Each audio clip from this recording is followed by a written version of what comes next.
when people say they don't feel like they're making an impact. If you don't feel like you're making an impact in your organization, it doesn't matter how much money you're making, how much fun you're having, you're not going to be doing good work and you're not going to be fulfilled and you're likely to quit, right? You're listening to the Standup from monday.com, where we talk to real leaders every episode to get their sharpest insights. I'm so excited to have with us Cynthia Kleinbaum-Milner. She is a global marketing leader and the co-creator of A LA LATINA, the playbook to succeed being your authentic self, which is a platform empowering Latinas to excel in corporate America. She was the CMO of MoneyLion and has held executive roles at companies like Walmart, Bonobos, Guild Group, and has also worked for the Boston Consulting Group. And on top of all that, has an MBA from Harvard Business School. So super accomplished and really excited to have you on the podcast. Thanks so much for joining us today. Thank you, Yael. Thank you for having me and for that introduction. I think my dad is going to be very happy when he hears it. Well, you can be sure to send it to him, and I'm happy to record it in any place possible. You talk a lot about in your podcast, and I've seen on your LinkedIn posts, about being your authentic self at work, and that's also part of your work with A LA Latina. I'd love to hear a moment where you realize that being your authentic self will help you achieve some sort of success or something at work. Maybe like 10 years ago, I read an article that said that it was okay to bring humor to the office.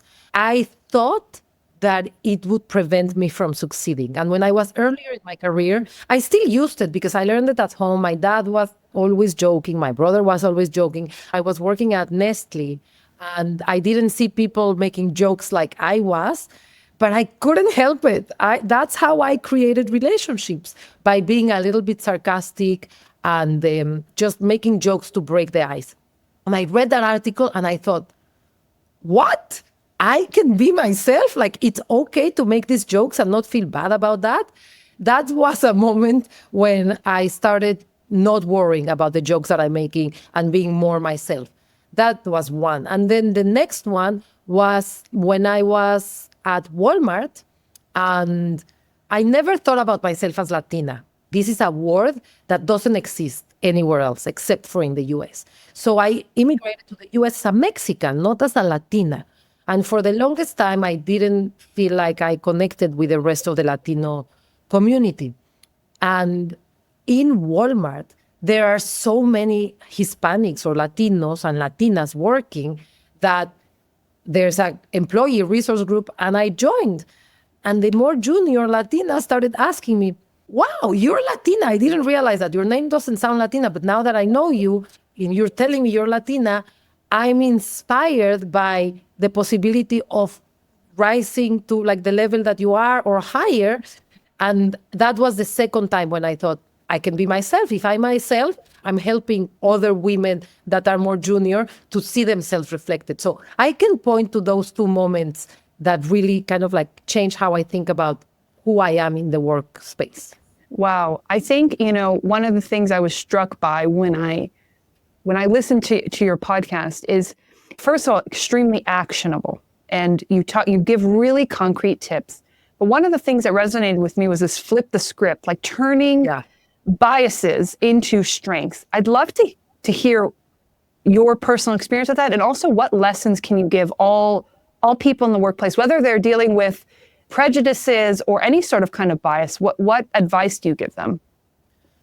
I mean, the first one is you can't do it any other way. If you are someone or you have certain values, like the other option is changing your values. And do you really want to change who you are? So there are things you have to do to adjust to the spaces where you are. I mean, of course, you're not going to behave the same way in a board meeting as you behave in a bar with your friends. The values that we bring to the table as Latinos or as women have historically been seen as not leadership material or not executive material. For example, Latinos, we speak with our hands and we are very passionate. And we have been told by coaches and by peer reviews, you're very informal. You don't speak in a very, I think the phrase that has been acceptable in the work setting is executive presence. You don't have executive presence. And that's why you can't advance. Let me tell you, there's nothing more inspiring to a team that seeing somebody that really believes in something and shows that passion. So while we have to communicate in a way that is professional, when somebody tells us you don't have executive presence, what happens? Instead of speaking with your hands, you're like holding your hands as you're speaking. Instead of really saying what you mean and speaking with passion, you're like toning down. You're basically taking away our superpower. So the flipping the script method is take what you have inside and what you have been told that this is going to prevent you from succeeding and think of it as your superpower. Another one is when we have an accent, the likelihood is that 100% of people that have an accent are bilingual. What does that say about someone? They speak more than one language. It's proven that people that speak more than one language have characteristics that are good for business. We are more flexible. I mean, I'm generalizing, but most people that speak two languages are more nimble. They can create bridges between different cultures. They're more open to ideas of others. Why wouldn't you want people that speak two languages in your team? And the third one, which is my favorite because I'm a mom of little kids, so this is like a recent development in my personality, is this idea of leading like mothers, which, by the way, Latinas do before they have kids. What does it mean to lead like mothers? Latina moms, and I actually think Jewish moms too, maybe all moms, are excellent at pushing you to be the best version of yourself and really work hard and be resilient and don't let anything like put you down or anyone put you down.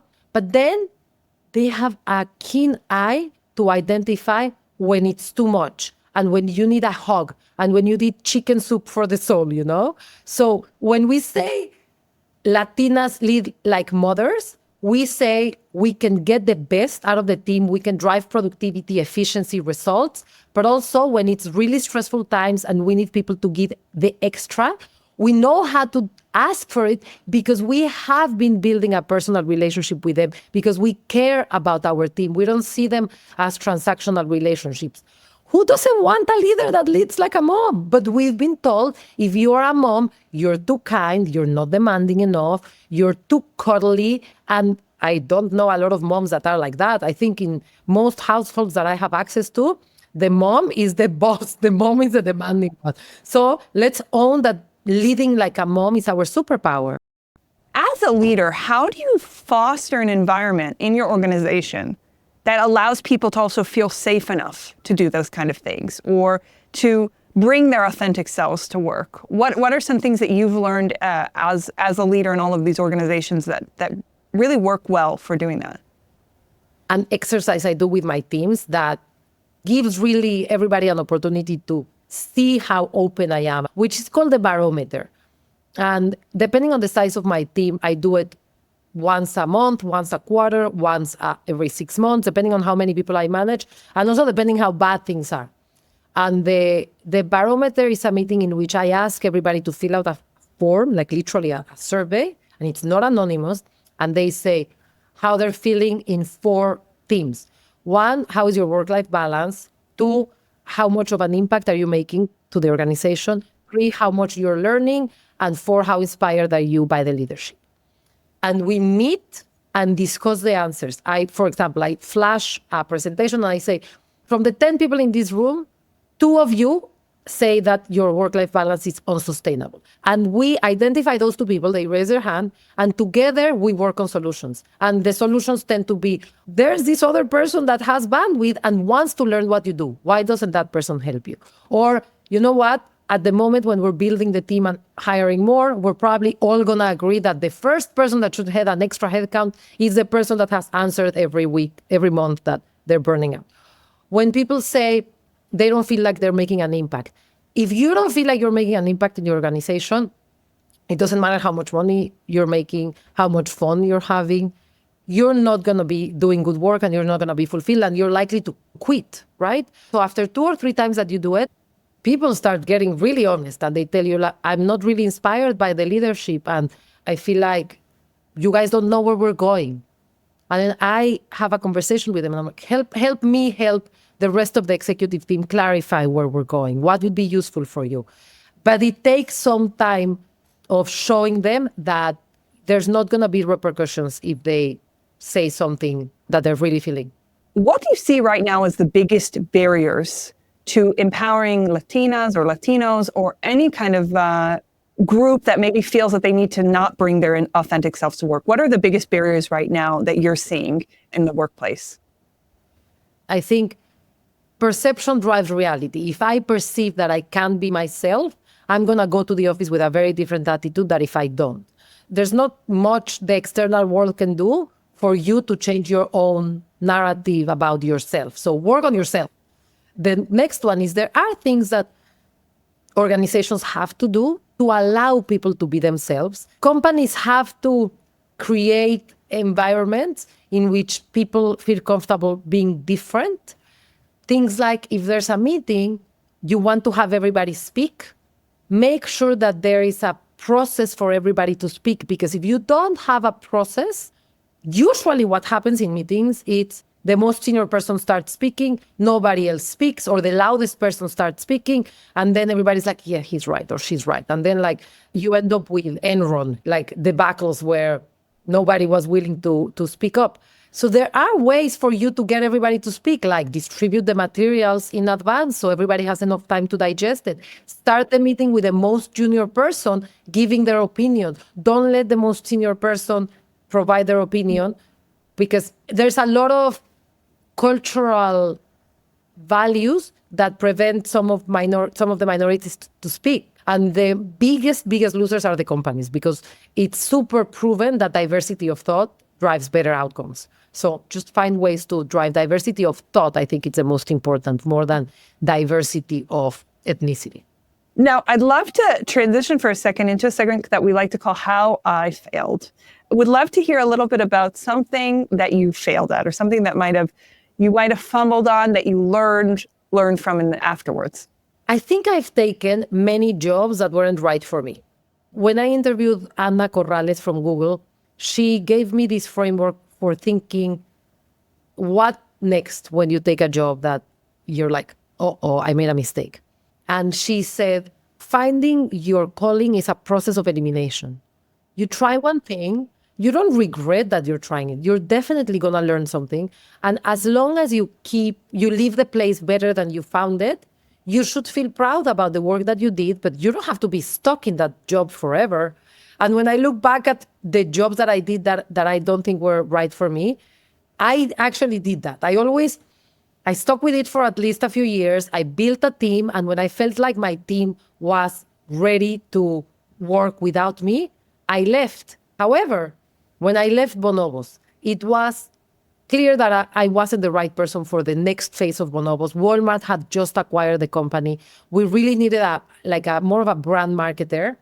And instead of doing my usual, I'm going to interview on the side and then I'm going to give a 2-week notice, I spoke to the CEO and I told her, you know what? It seems like this is not the right role for me and I'm not the right person for the role. And I think leaving things in a really good place, it's super important.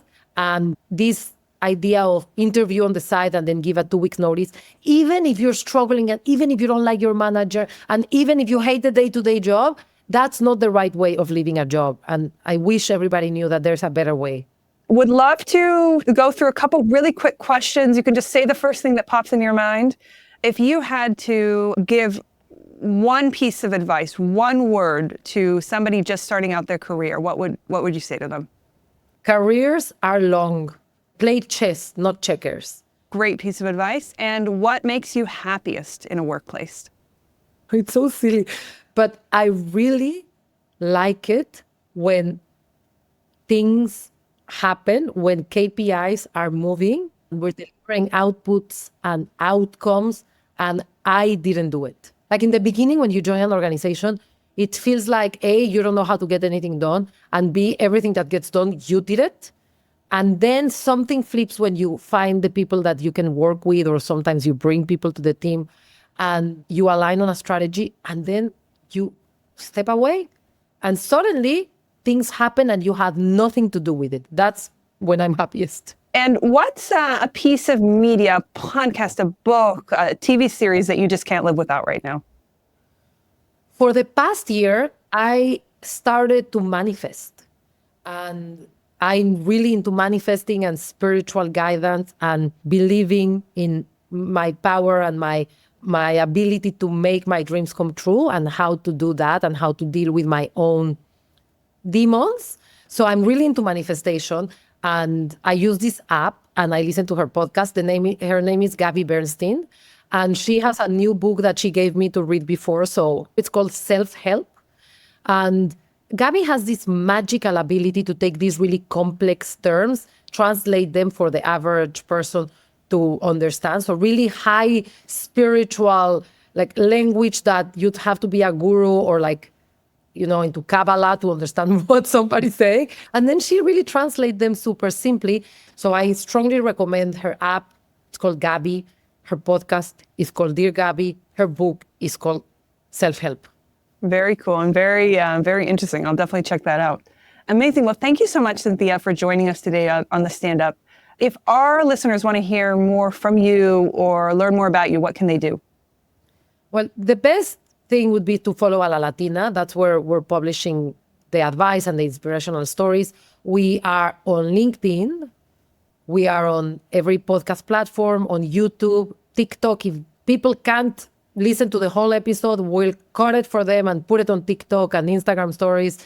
And then sign up for our newsletter on our website, because we are doing local events. We're going around the country to do dinners and meet people. So they have to go to alalatina.com to sign up.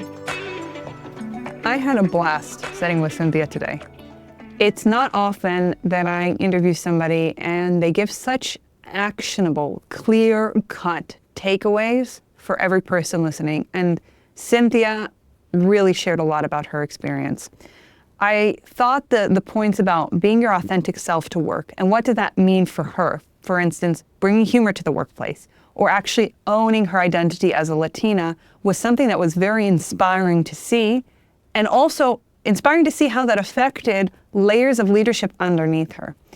I will honestly tomorrow set up barometer meetings for my own team, because this way of asking difficult questions across the team, discussing them together, and then doing those check-ins every few months is an amazing way to pinpoint when you have morale problems, engagement problems, or also when there's a structural problem in the team or the organization that you need to address.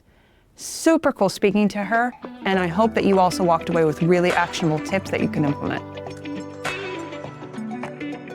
Our next stand-up is in 2 weeks. Before you go, if you found this episode thought-provoking, consider subscribing wherever you get your podcasts. For more information about our conversation or more takeaways to help with all the leadership roles you play, visit monday.com or sign up for our newsletter. Links are in the show notes. We'll see you at our next stand-up.